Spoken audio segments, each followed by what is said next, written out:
Hey third graders, welcome to the mini math lesson on the area of triangles. Basically, I'm just going to show you really quickly how we can calculate the area using the units provided for us so that we can count it accurately. Okay, so one thing I'm going to show you is that when we're calculating the area, first thing you want to do is count the whole square, so the squares that are completely whole. So for example, we have 1 square, 2, 3, 4, 5, 6 squares that are whole. Okay, and you'll see that there are, right here, you'll see that there are these half, like they're triangles, they're these half squares. Okay, and we need to count those. 2 of these triangles will make 1 square. Okay, because if you cut the square in half, you get a triangle, and so 2 triangles make the square. So when you're calculating it, so you have 1, 2, 3, 4, 5, 6, 7, 8. So this triangle has 8 units squared.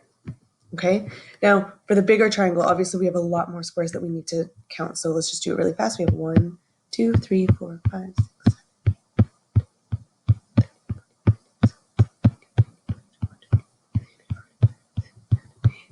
28. Okay, and then we go 29, 30, 31, 32. Okay, so then I would write 32 units squared. Okay, if for some reason one of these triangles, or there wasn't an even amount of triangles and you still had one left over, you would write that as 0.5. Okay, because that means half. So if let's say that this small triangle here had 8.5, we would write 8.5 units squared. Okay, so there's that option for you when you are calculating the area of a triangle. Okay, that's what makes it tricky, is that you need to use those half triangles to make a whole. Okay, I hope that helps.